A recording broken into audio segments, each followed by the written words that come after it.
Hello and welcome back to the Find Your Feet podcast, a podcast show dedicated to helping you get close to your true authentic self by helping you find your feet in life. If you're new here, I'm Grace and I'm sat here with Abby. Hi. And we release episodes every single Wednesday talking all about basically how to live your best life and whatever topic we can cover that's going to help you become the best version of you. Yeah, and today our topic is standards and boundaries because they are both so important in your life. Your boundaries and your standards in relationships, friendships and jobs set the tone for your entire day, your entire life. Like, you decide how people treat you. So I was watching this live the other day with this really incredible coach. I'll find her and tag her because I can't remember her name. So for anyone listening that watches Selling Sunset, you will know Vanessa, who was in the last season, and how she manifested the sweetest relationship. And she worked with this, she calls herself a mindset coach, but she works on manifesting love and stuff. And I mean, if you watch the show or just on their Instagram, I'm not joking, you get such a vibe from them. They're so cute. I can't explain it. They look so in love. And she talks on I think at the start of the season, she's talking about how, before she was with him, how she's really working on herself and building her self-worth. She went through, I think she lost her sister and stuff like that. And then she did all this work on herself. And then she manifested this guy, and she's I think she's from Brazil, and he's this really nice English guy. They're just so cute. And anyway, so she did a live the other night with the mindset coach. So I thought I'll have a listen because I really vibe off their energy.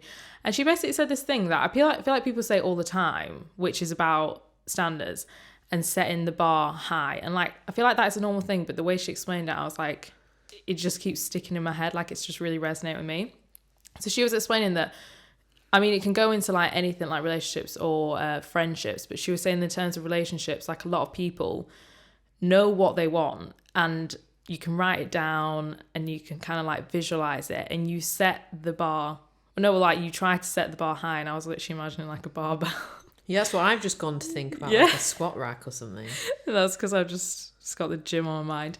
But yeah, so I was imagining a barbell, as in you set the bar high, but then the first thing that comes along, or somebody shows you that they're into you, or that a lot of people can self-abandon when someone shows they're interested in you but you're not actually that interested in them. But then the prospect of having the attention and the validation and the love, you abandon yourself in that moment and then you drop the bar.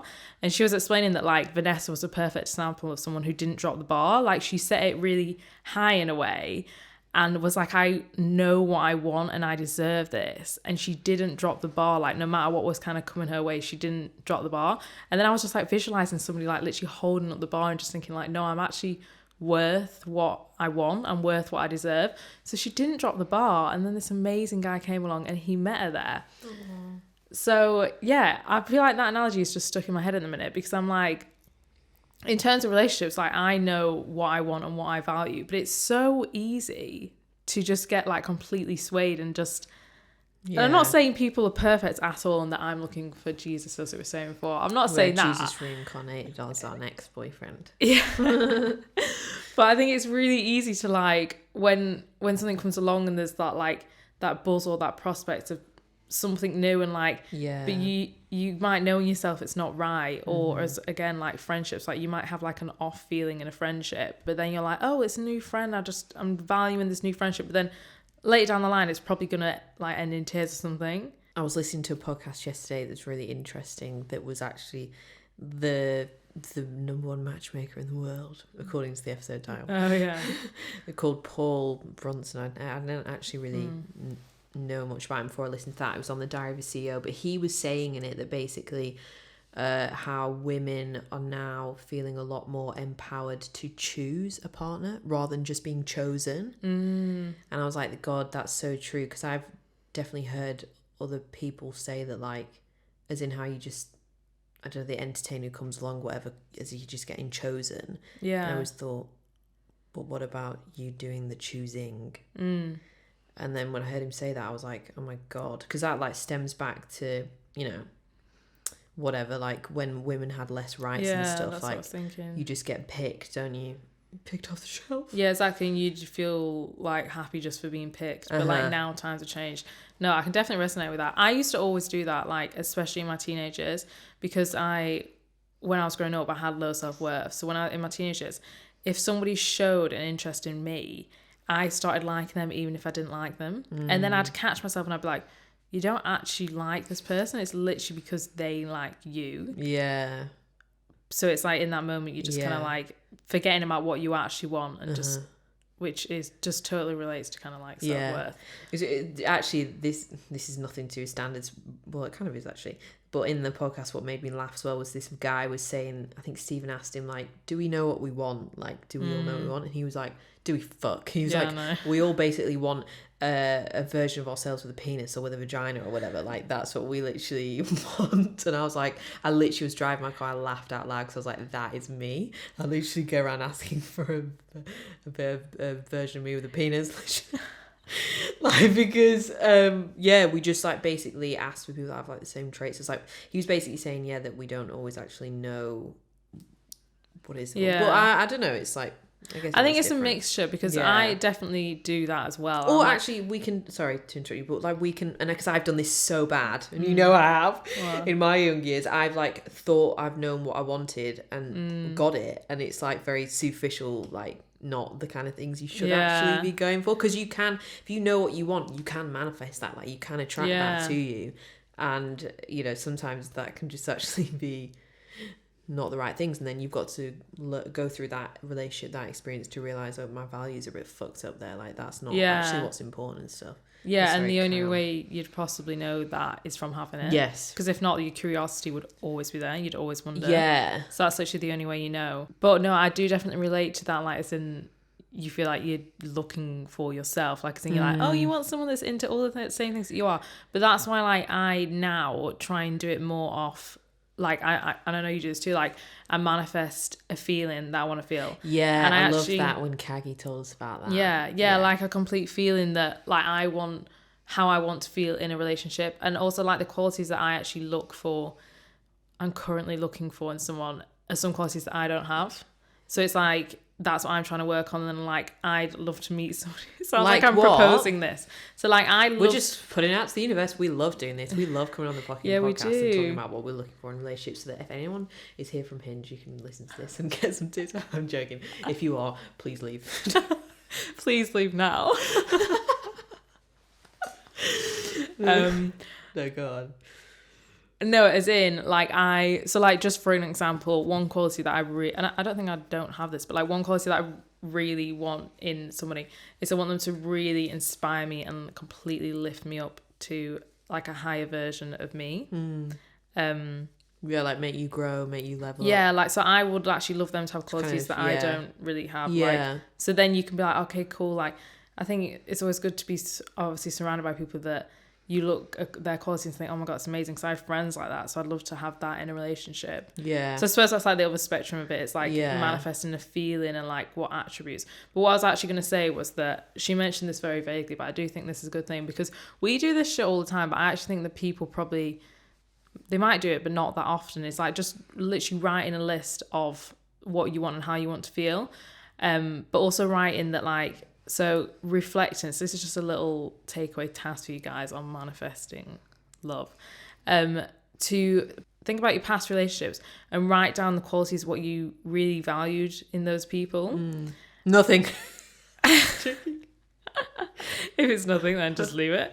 But yeah, writing down what you really valued, and then also just writing down like what you wanted, like why it didn't work. Yeah. And that creates your list of what you really value in a person, and how you want to feel. Like, how do you want to feel in that relationship, in companionship with this person, rather than like, I want them to have a Lamborghini or whatever it is. Yeah, no, there is great value though as well in actually that your whole list could be a fucking zero of there isn't any attributes you want to carry over from your previous partner to the one in the future. Because I remember when I had my tarot session with Elaine, she literally said to me, the reason why you date this person and why you went like this and blah blah blah was literally because you needed to learn what you actually didn't want. You had to learn that what you wanting wasn't actually right. That's so would you not want anything from that one?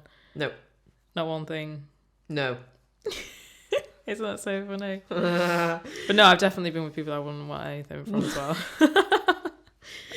Yeah, no, but another funny thing actually that's in that Stephen podcast, the Paul Brunson guy, was he said, it just made me laugh because of how much we're talking about this right now, and actually fucking like 98% of our audience are women as well who will be listening to this, but that he was saying that it was kind of like not a proven theory, but kind of like what this guy kind of concludes himself, and obviously he looks at dating and how everyone is and all this kind of stuff all the time. He was saying that like women talk all about their romantic life with their friends. So you know, like as soon as you see someone slightly promising on Hinge, you're telling all the girls about it. Yeah. I think he could be the one. No, joking. No, but like you're talking about already. You're like, yeah, like, you know, promising whatever. Oh, what do you think you want to do today? Oh, I want to do this. All right, whatever. You're talking about all this stuff, and then he was basically saying like, you know, they're literally talking about from A to C, like then when they go on the date, they then the WhatsApp group knows everything that's going on, and then after they're talking about it for days after dissecting it. And he was basically saying that because women are so open and talk to each other about all this stuff, he thinks they're better daters because they get feedback on their experiences, not just from that person they're dating, but from all their friends as well, because collectively all their friends will have different experiences that can offer really good advice as well. Yeah. Or your friend can go through a shit dating experience that can help you learn maybe to avoid something or whatever, or maybe the opposite, inspire something. And he was just saying that men basically don't talk about it. And Stephen was like, yeah, like I literally would never tell my mates about it. Like my friends wouldn't, they might in passing conversation be like, oh yeah, I saw Shakira the other night. Yeah, it was cool. And like that's all they say. Yeah, they wouldn't dissect it. No, and they're like, oh, cool, yeah. Did you smash? No, joking. I don't know what they say.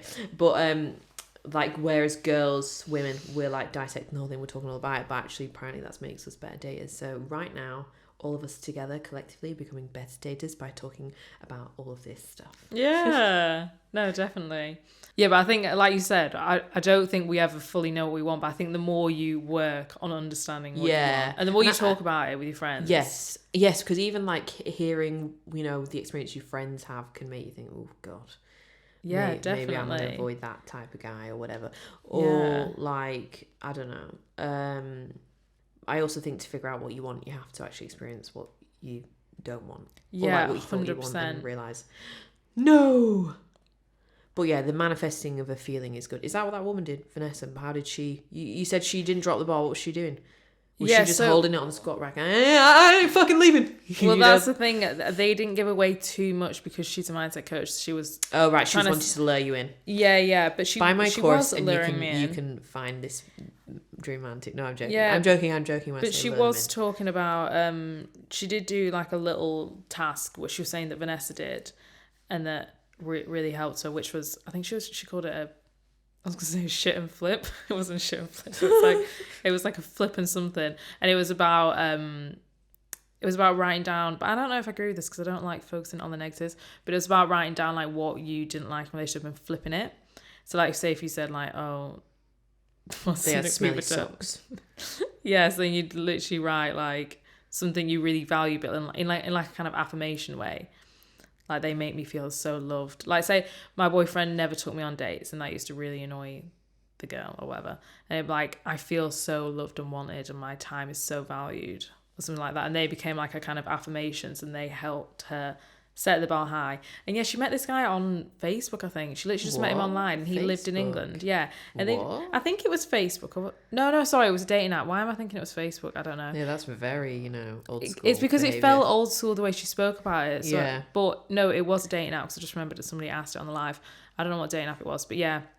And I think he was actually I think he moves back and forth, but he'd gone back to England, and they were chatting for months and months, and there's like electric energy, and then they met and they just fell in love, and they're adorbs. Well, this poor guy, I couldn't really get what his kind of conclusion was on dating apps, but he was kind of saying at one point like they're good and they work and they're successful, but also he said when you look at the stats of how many people meet somebody, actually get into a relationship, maybe get married or whatever, stay together for a significant period of time, it was like a tiny percentage out of the amount of people. It was like 2% or something.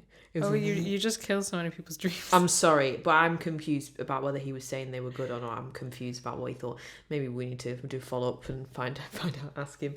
But like, because he was kind of saying that people that like to have successful relationship with someone, like you have to have quite a lot of common values, shared values and stuff.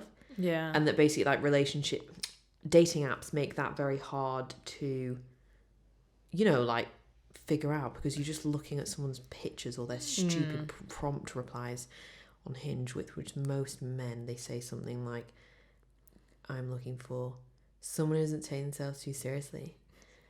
I'll fall Yeah, that for is you such a common one. if you trip me up. Perfect Sunday. Roast or hungover. Yeah. Or whatever else they say. They also One say that always things. gets me is, I'll buy the first round if you buy the second. Oh, yeah. First round is on me if you can outdrink me. Or whatever. First round is on me if we shot some tequila or something weird. Yeah, there's so many. Yeah. I feel like they all write the same things. But Yeah, maybe they all the do. girls write the same things. To be honest, my Hinge prompts are really... my Hinge prompts... Have you changed them yet? No, and they're giving... You should tell them what you're... No, I can't. They'll all be like, what the fuck? They my Hinge prompts right now are giving unserious F-girl energy, to be honest. Yeah, they're giving you literally don't give a shit. Yeah, they're giving I'm on Hinge to literally mess around and get validation or something. They're not giving my true energy at all. I really need to change them. I just got really bored of what you not have to write, but it's so hard to write those fucking It's prompts. so hard. I actually changed mine, when you said they really didn't match my Yeah, energy. they didn't match your energy, but I mean, I No. fucking look at mine. Mine are weird. Well, Yeah, they yours- all do mine match my energy in any kind of way. They do in the really silly side of you, but I do think they portray They portray bad that you things. don't They give a don't. shit. They don't portray the right energy for Hinge. It's not the right scenario No. to be put. I actually in. come across like... They do spark a lot of chat, though. I will say that. I basically was just bored of my prompts, and they weren't getting much chat on them because they were boring. But it was because I didn't know what to put on them, and Yeah. I was like trying to not give off F girl energy. I'm like the complete opposite of an F girl as well. I'm like a nun basically, but like they were just like, yeah. So I thought, fuck, this is boring. And basically I was just sat there and I was like, because someone told me that my Hinge profile wasn't reflecting my true personality, and that I was like, I'm quite the time that I'm funny apparently, according to this person, and that wasn't coming across in the profile. So anyway, so I was like going through the prompts and then reading out. I was voicing out what I actually write as a joke, like the first things that come I love how from you're like trying to my explain this. ADHD brain. I don't think I have ADHD, by the way, and no offense to anyone that does. I'm not, anyway, like as in the first stupid thing that will come to my brain, because my brain's pretty wild. Like I do like say weird things. So I was just letting myself run loose with like being really strange, basically. And they were like, "That's really funny. You should put that on there." And then basically I've transformed my whole profile into this You weird gotta thing. tell them what it is. Yeah, They're I know, literally I'm gonna be tell like, "What?" them. Right, should I read them out? Am I going to embarrass You myself? should read them out. Okay. It's funny. Okay, I'm getting my Hinge on. I'm gonna be embarrassed. I'm gonna have loads of people listening to this and I'm gonna be embarrassed, even though it's on my public Hinge profile. So I mean, Yeah, no. If you're looking for Hinge tips, don't fucking take them don't from me. listen to this part. Do not listen to this. I am gonna change this. I know this is stupid, but I just put it on there because it actually made me laugh at the time, and then I just kept looking at it myself and found that funny. And then after about 2 weeks, I was like, okay, this is weird, but now I can't bother to change it, but I will change it. And actually, so many people reply to it, but they're all replying the same things. I don't know what, I can't keep saying the same thing. Anyway, let's just read them out, okay? Right? So, my first one is, I know the best spot in town for an Aldi shop. There's just crickets for the listeners right now. They're literally in their car driving right now, like, what the fuck is... What's going on? Okay, right. This is my next one. I wind down by going to Aldi. And then this is my last one. I recently discovered that Aldi is epic. Okay. it's like you're sponsored by Aldi. Yeah, to be honest, I should be getting some affiliate links or something from them. So what did mainly guys reply to that though? So let me have a look. I'm in my messages right now. So got here from someone. So first date to Aldi, how's that sound? And I say, that's my dream. No, I haven't replied yet, but maybe I'll tell them, yep, dream, thank you. Someone else put, feel like our first date is gonna have to be Aldi. What we saying? We're saying, sounds like you're right on the money there. What else? Someone else said, going to Aldi at rush hour is not a wind down experience. Well, that might be your truth, but that's not mine.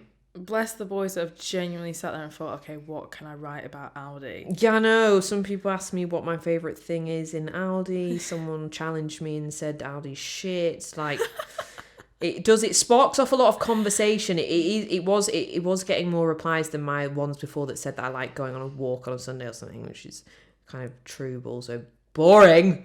But like, it's just hard. How do you strike the balance between being wholesome, good energy, showing that you're not here to F around, or just writing something stupid?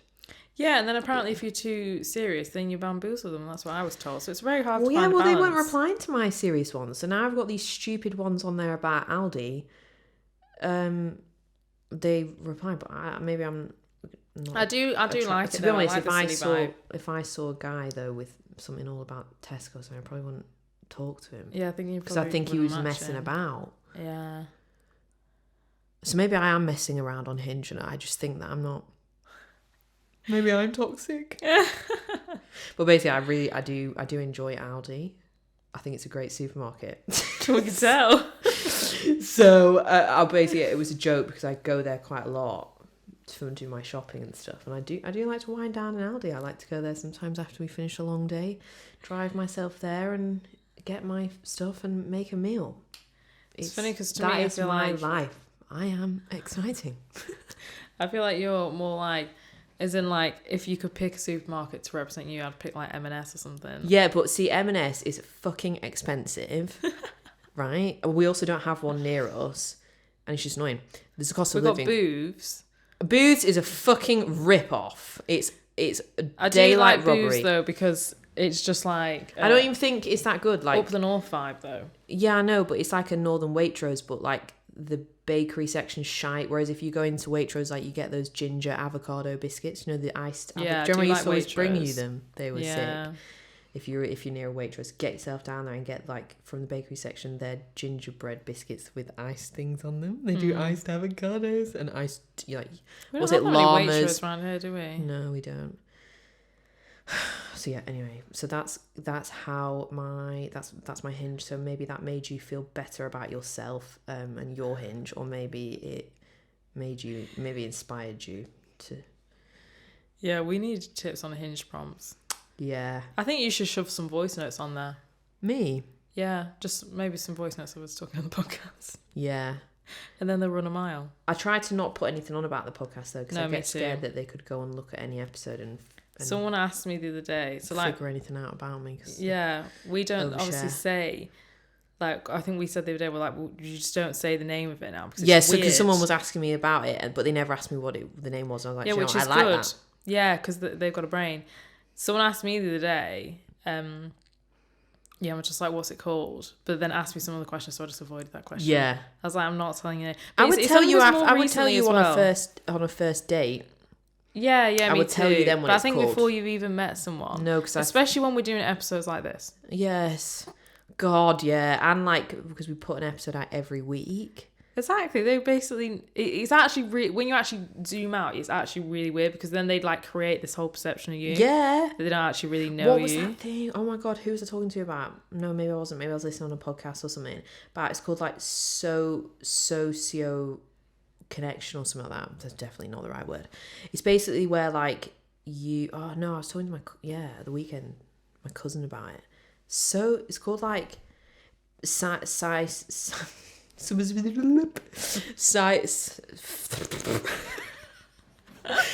I don't know what it's fucking called, but basically it's about where you form a connection with someone on the internet because you consume their content but you don't know them, but you feel like you know them. Oh right, yeah. I can't remember why we were talking about it or what in relation it was. It wasn't about me, it was about something else, but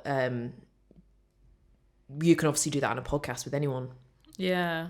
You little psychos. I'm joking. But like, That's what I mean. It's kind of normal, but then if you can, yeah, it's them, normal. If you're it's listening not to someone all the normal. time, like there's literally like, I mean, we've had her on the podcast, Kenzie. We interviewed her, and she's a vibration. I listen to all of her podcasts. I watch her weekly vlogs of her life, and I've got her on TikTok and Instagram and all that. So I like consume all stuff, and I feel like I know her way more than I actually do. I've Yeah. actually talked to her once on an interview, and she was lovely. Yeah. She's fabulous. But as in, like, because she shares so much of her life in that way, like you do. Because that's why people get that comfort, content creators and stuff as well. Yeah. But there's a word for it, but I can't remember what it is. But basically our rule is that we don't tell anyone what our podcast is, so that they don't not want to go on a date with us. Something that's really helped me actually raise my standards in life for what I was accepting in relationships, work, friendships, and just even within myself, and how I was talking and treating myself, was discussing it with a therapist, because actually talking about it, getting another person's perspective on it that's kind of objective and unbiased in your life, that can give you a really kind of wise, rational perspective on what you might be doing and how you could maybe be doing something slightly better for yourself by altering your standards, is literally life-changing. So if you guys are feeling like, do you know what? I feel like I need that. I need to talk to someone about that. I have the perfect resource for you. It's called BetterHelp, and they are the sponsor of this podcast. Now, BetterHelp are a professional, secure online counselling service. They're so easy to use. You just need an internet connection. You don't even need to have a computer. You can just do it on an app on your phone. It's so easy to use. You just sign up for an account with them by filling out a really quick questionnaire about who you are, like your needs, and what kind of things you maybe feel like you're struggling with. Just however you feel, just put it down on this really quick questionnaire, and they will match you with a therapist that is perfectly aligned with you and what you'd like to work on and talk about within just 48 hours of signing up for an account. So you don't need to wait a really long time to be seen, because sometimes, like, if you're trying to get therapy through other resources, it can take so long to be seen. And to be honest, when you decide you need therapy, you just need to get it done and get seen and just get the support. So it's super quick and it's really affordable. It's much more affordable than traditional face-to-face therapy. And on top of that, they are also giving all of our listeners a discount. So you're going to get 10% off your entire first month of online therapy with BetterHelp. That is a whole month with a big 10% discount. If you just head to the link betterhelp.com/findyourfeet, that's betterhelp.com/findyourfeet to start your BetterHelp journey, start your therapy journey today, and get 10% off your entire first month. Because I think if you reflect as well on how people are treating you and how they're making you feel, and then also reflect on how you treat yourself, and if they are on completely different vibrational levels, like, it doesn't make sense. Like, why would you put work to yourself and make yourself feel good and really value yourself, and then be in a situation, whether that is a friendship or anything, which doesn't make you feel good? And like, for example, for me, I've definitely in the past, I have left a relationship, a long-term relationship, something like that. And then when you're in that healing phase and maybe something comes along or something entertains you and you maybe get wafted off, and what I was entertaining literally didn't make any sense for my standards and what I actually valued. But I think you can get so lost in like the headiness of it all. But that really simple question of asking, like, does this actually make sense? Like, what I want and what I want to achieve, like, is my energy worth entertaining this? Does this make sense in my life? Yeah, that was a huge thing to ask yourself. Yeah, because a lot of the time it doesn't. Yeah. I've definitely been in dating situations as well. This just turned into a dating podcast. Sorry, everyone. Yeah. It was unintentional, but clearly it's where our minds wanted to go today. Where I have literally been like, okay, I treat myself to a level that's like here. And this person is treating themselves and also treating me, because however someone treats themselves is how they will treat you and how they will treat your relationship with them, even if that's on an initial date right in the early stages. I'm not just talking about further down the line. Like, they will literally meet you as they meet themselves. So say you've already, like, you meet yourself at a pretty decent level, like your bar's like pretty high within yourself of how you are with you, like how you look after yourself, how you talk to yourself, how you treat yourself, what you put yourself through, all that kind of stuff. Then this person that you're interacting with is meeting you at a level below what you meet yourself at, but you know that you're getting bamboozled by them, or they're, I don't know, you're thinking, oh yeah, like that kind of thing that we were talking about at the start, like when being chosen instead of choosing what you want. You're just getting swept with the fact you've been chosen or whatever, or this person's just come along and, you know, express interest, whatever, and you're just entertaining it. It doesn't make, like, I've been in situations where I'm like, this makes zero sense. Like, I treat myself so well, this person is already not treating me well. Why the fuck would I spend any more time around this person? It makes no fucking sense. And I feel like actually asking yourself, does it make sense, is like a really big and easy way to, like, just completely put into perspective whatever kind of situationship or just general situation like you're in. Yeah. You know what I mean? Like, yeah, completely. yeah. And that sets the bar. Yeah, and obviously back to that example you brought up at the start about that Vanessa, she obviously was setting the bar. Obviously they didn't reveal exactly what she was doing with setting the bar because they want you to buy their course or whatever it was. But like, I imagine that a lot of her with her holding the bar up high was that she was having people come in that were not what she wanted, and she was saying, "Hi and bye, 2 ships in the night." Yeah. And you know, she wasn't dropping the bar. Yeah. She was holding it and waiting. What's he called? The guy? I think it's called Paul. She was waiting for Paul to come and put the weights on and help her with her squat. Exactly. Could you deserve to be with someone that makes you feel like 1000%? Mm-hmm. I believe that's out there. Yes, definitely. And a way to like actually raise your standards. So maybe you've got standards that are a bit on the floor or whatever, like, you know, it's a whole process, but your standards are related to your kind of like self-worth. And it's quite hard when people say like, don't accept less than you deserve. But if you think you deserve nothing, then you are going to take nothing. So sometimes when you're letting yourself decide what you deserve, if you're not in a good place, that can be a bit of a dangerous move, because you'll say that you deserve less. You'll choose something lower because you don't think that highly of yourself at that point in time. So like in terms of like raising your standards, it's very, very directly related with your self-worth and like what you think about yourself, your self-esteem, and what you believe that you are worthy of and what you deserve and all that kind of stuff. But a way to actually raise it is to kind of pull yourself out of life a little bit, like as in just be in sort of solitude or whatever. So like let's go for dating. Let's talk about relationships and sex again in the episode. But like this is a very good example of what people do, and it actually kind of it's just a kind of analogy for the rest of your life as well. But you know, some people go on a celibacy journey where they, and being celibate, if you've never heard that word, it means you don't have sex. So they stop having sex with people because they want to raise their standards. And that act of celibacy, because you start to not let people kind of enter your sphere and your space, you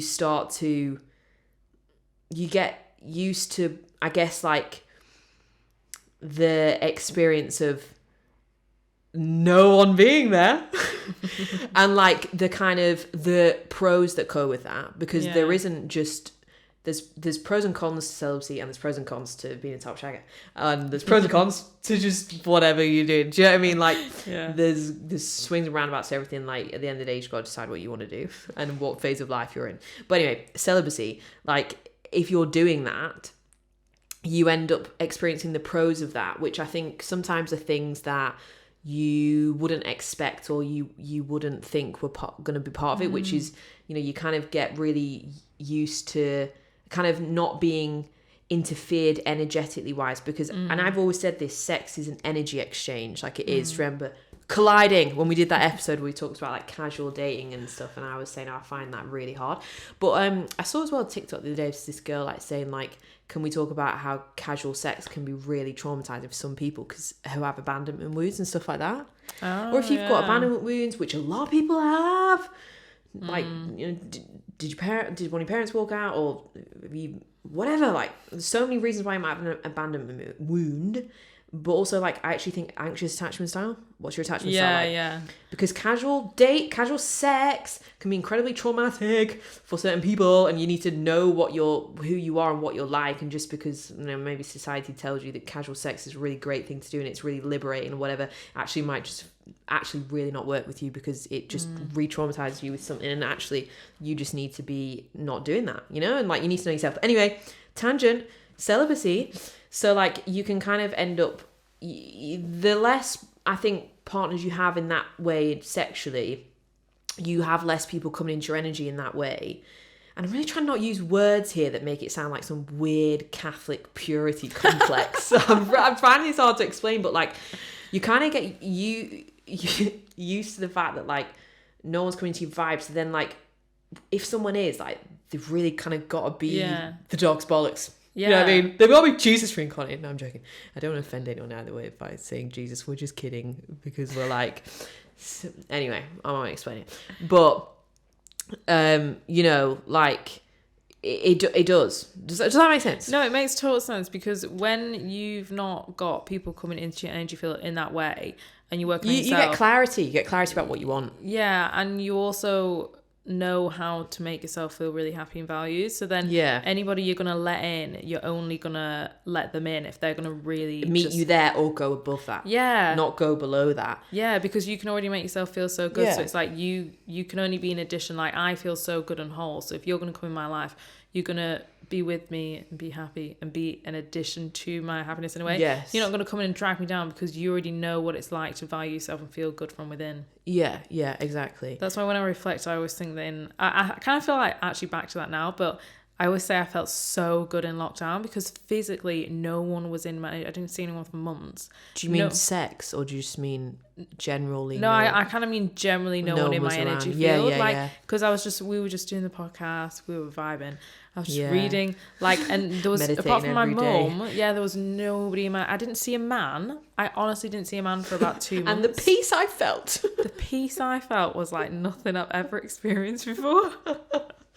No, yeah. Because it's so true, because you learn how to feel good on your own. But I do think if you do kind of like go from relationship to relationship, you'll never actually learn that. Yeah, and to be honest, and I've just been like kind of explaining the celibacy thing there. I'm not saying I've ever actively been like, I'm going on a celibacy journey. But I've definitely like gone through periods of my life where I haven't been sexually active with anyone for like an extended period of time, and in that I've then been like, well, I'm not literally been like, I'm gonna go celibate, it just has happened. And then when you're doing, like, the more time I think you spend out of that, just in your own energy in that way, the more you start to think about, what do I actually want? But also I actually do I'm not saying I have abandonment wounds, I don't know if I do, I have no idea, but like, I think that I'm definitely somebody who casual dating, casual sex just doesn't work for me.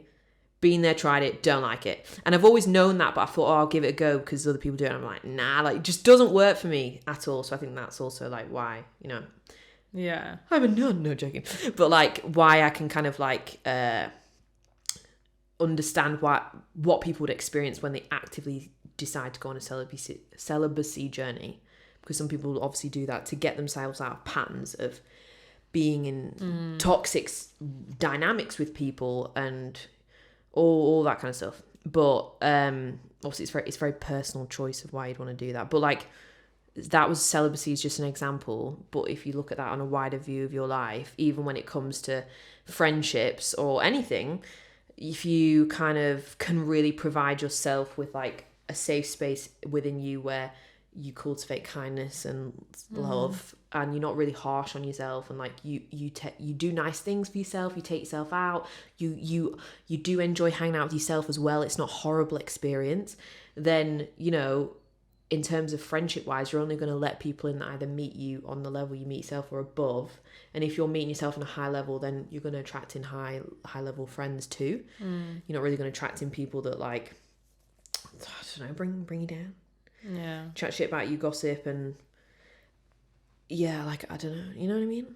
Totally. So I feel like that's actually a way to kind of raise your standards. I mean, if you want to go celibate, do that. That's not what I'm telling you to do. No, but it's an example, but as in like, you know, just pulling out a bit of life in general, not just pulling out of sex. Yeah, I was gonna say, it's like an analogy, isn't it? Yeah. Taking a step back and just like focusing on your own energy. Yeah. It's the best thing you'll ever do. There's loads of stuff on TikTok about celibacy, actually, like random stuff just comes up. I feel like it's becoming more popular like in our generation. Yeah, it is. I think because our generation's a bit more like, well, I guess we're in a completely different society now, like in terms of women choose that, not that choosing versus chosen thing, like that is huge. We have dating apps, so we can actually choose partners in that way. Like, we can be on there and literally scout, does this person have a shared passion for Aldi or not? Because that's a deal breaker for me. So like women have a lot more power in how they want to choose a partner. So I think I feel like they're just being a lot more mindful. I don't know about but they're being more mindful, I think, as a whole, about everything, about what kind of career they choose. This generation is way less like being pushed by the previous generation of what they want them to do. Yeah, they are kind of like, so yes, there's a lot of things on TikTok about celibacy if you want to have a look. and then it'll start appearing all over your For You page. But there's like people that do it for religious reasons, obviously, which is, you know, their personal things. But then there's people who do it who are trying to just get out of toxic dynamics, or they kind of want to refresh, you know, raise those standards. Yeah. Okay, so we're actually going to wrap up the episode there. As Grace said, we kind of went on a love dating tangent, but I do always love discussing things like that. And we do also notice that you guys enjoy that. Yeah, you do. Especially like talk about Hinge and stuff, because it's a mad world out there. We Yeah. need tips, but yeah, not Hinge tips from us, but we need tips. Yeah, I clearly need some fucking tips. But no, it's good my to profile discuss. well, actually, no, I'm doing experiments. I'm experimenting with Yeah. my profile. We'll keep you updated on our Hinge journeys. Yeah. Do you know what we were saying we were going to do was go, because there's that other dating app called, well, it's not an app though, is it? It's called Thursday. Oh yeah, I really think we should go to that. Yeah, so like you guys probably have heard of it before. Like they call themselves a dating app, but it's not an app. So like every Thursday in like various cities across the UK, they take over a whole bar and it's just full of single people, but it's not like cringy. It's like speed dating or something weird like that. It's like cool vibe, like they're young and hip and cool. But we were saying that we were going to go together and then report back on the podcast about it. So, you know, we definitely should. That'd be so fun. Yeah. So maybe we'll Poor do guys. that. Yeah, poor guys. Yeah, we went together and we've got podcasts together, and she loves Aldi and Sheila, what do you love? Crying. She loves crying. So, you know, you got a good pick here. Anyway, thank you so much for joining us, everybody. If you enjoyed this episode, please leave us a review on Apple Podcasts or on Spotify. It's so easy to do it on Spotify. All you have to do is press one button, because they don't let you write anything. They just let you leave stars. So let's do that. There's no excuse. No excuses here. And if you want to keep up with us outside of just the weekly Wednesday episodes, come and follow us on social media at Find Your Feet Podcast on Instagram and TikTok. Thank you so much for listening, guys, and we will see you in the next episode. Bye.